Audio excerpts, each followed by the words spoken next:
Welcome to today's English listening story. This is a Level 3 English story called The Child Wasn't Mine. Vocabulary Preview. Before we begin today's story, here are a few words you will hear. Betrayal. When someone you trust hurts you or lies to you. Doubt. A feeling that something may be wrong or not true. Confront. To speak to someone about a difficult problem. Truth. What is real, not a lie. Fresh start. To begin life again in a new way. Now that you know the key words, let's begin our story. My name is Daniel. I am 42 years old, and for most of my life, I believed I was a good man. I believed in loyalty, in family, in doing the right thing even when it was hard. For 8 years, I woke up every morning to the sound of a small voice calling me Dad. I packed lunches, checked homework, sat on the edge of the bed during nightmares.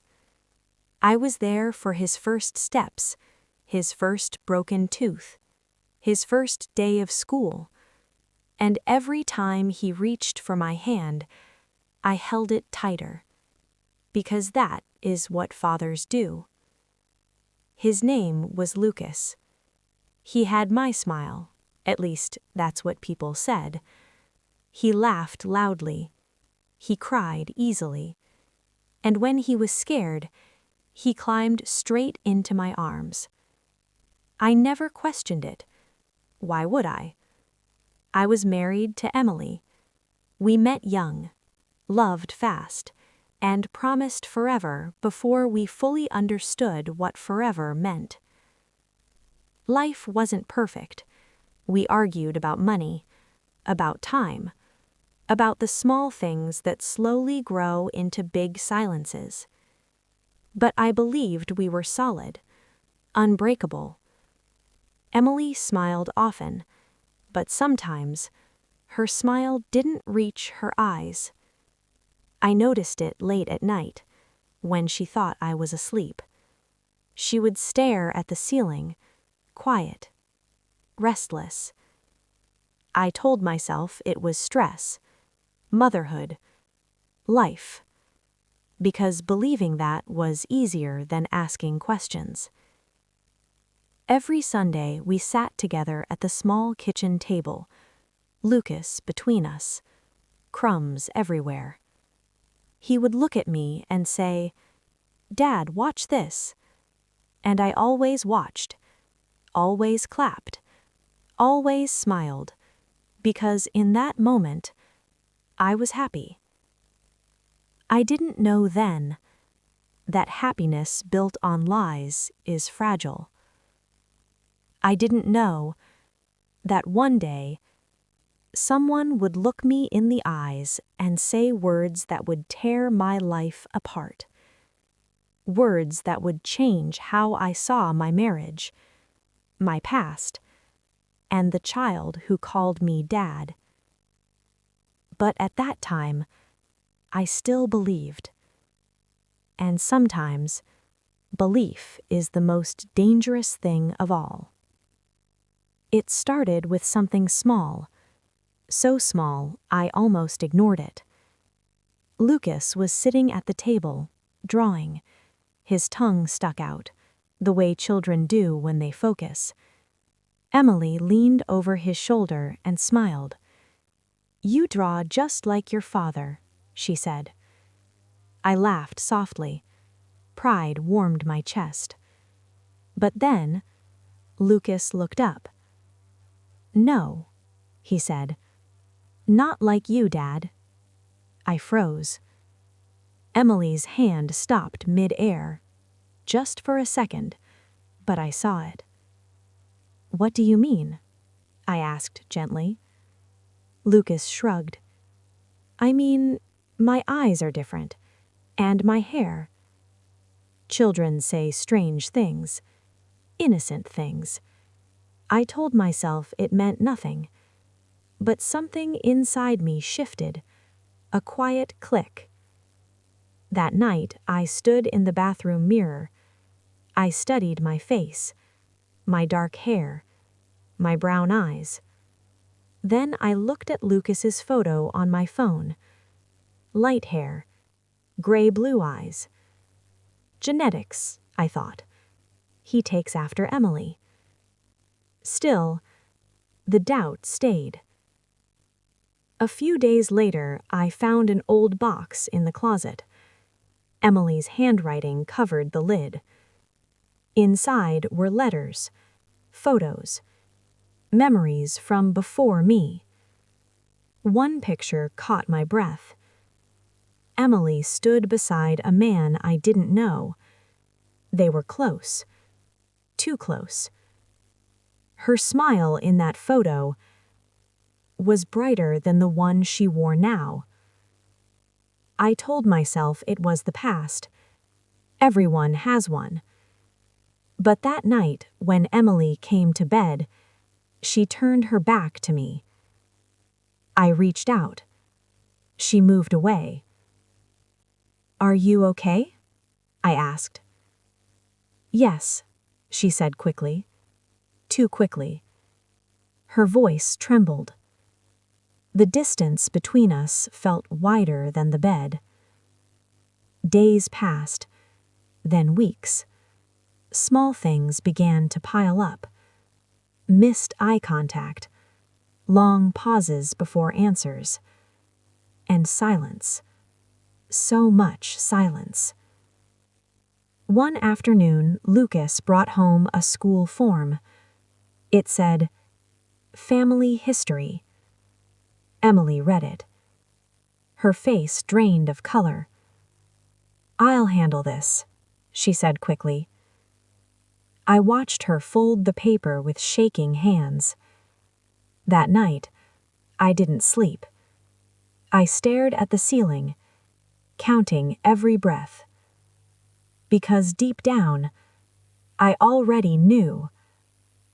Not the full truth, not yet, but I knew something had been hidden from me. And once doubt enters your heart, it never leaves quietly. A week later, I could not wait any longer. I had to know. I had to face it. I found Emily in the kitchen. She was washing dishes. Her back was straight, her hands steady. But I could see the tension in her shoulders. "Emily," I said softly. She turned. Her eyes met mine. A flicker of fear passed across them.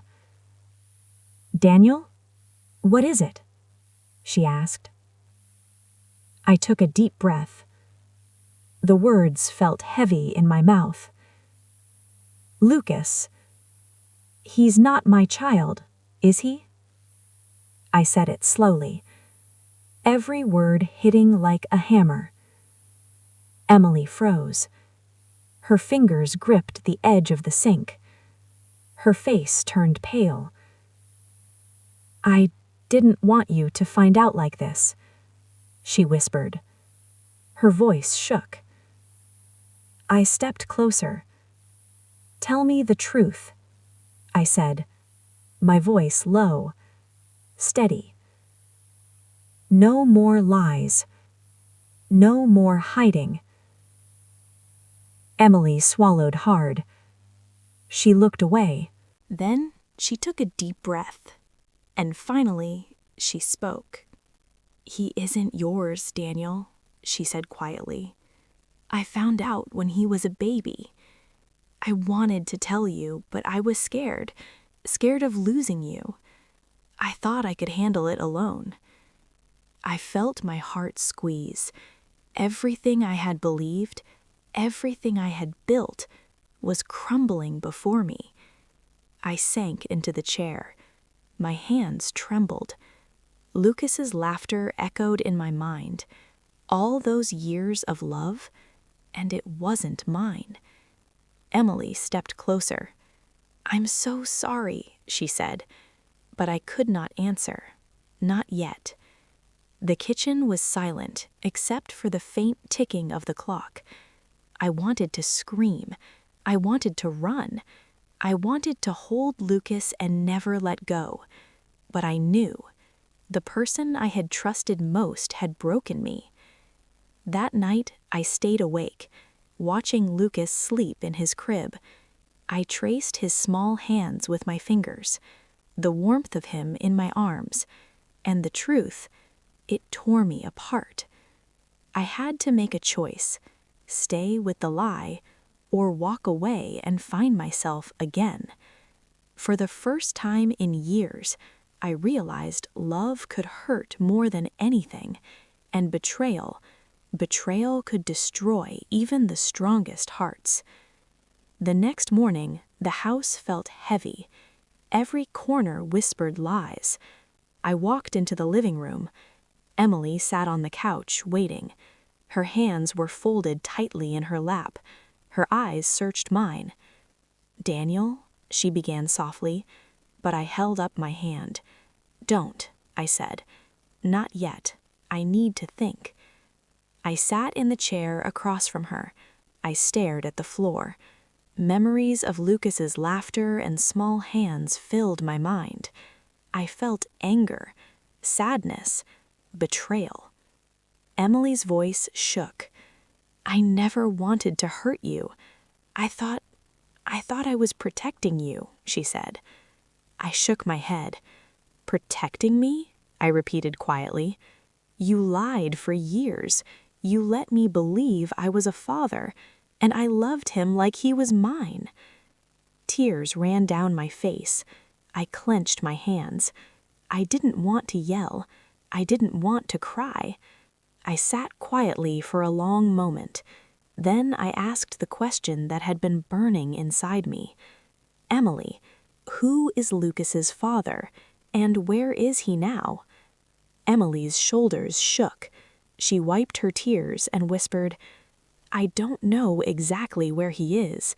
I heard years ago that he died. A motor accident. I was never sure." The room went silent. Lucas was playing on the floor nearby, laughing softly. That sound, it broke me and healed me at the same time. I looked at him. 7 years of memories rushed into my heart. First steps, first school day, nightmares, laughter. I realized something important. Love is not only about blood, it is about showing up, and I had shown up every day. I turned back to Emily. "I won't pretend it didn't hurt," I said quietly. "You broke my trust. But Lucas, he is my son in every way that matters." Emily cried harder. "I was afraid," she said. "I was wrong. I'm so sorry." I took a deep breath. Forgiveness did not come easily, but I chose it. For Lucas, for the life we built. That night we sat together, 3 of us, not perfect, but honest. Life did not magically fix everything, but slowly we healed, we talked, we rebuilt trust. Lucas still called me Dad, and this time I answered with peace in my heart, because family is not always about where you come from. Sometimes it's about who chooses to stay. And I stayed. We stayed. Together. Thank you for listening to this story. If you liked it, please like the video, share it, and subscribe to Story Reading in English channel. Your support helps more stories reach people like you. With every story, our English gets better, and our hearts get stronger.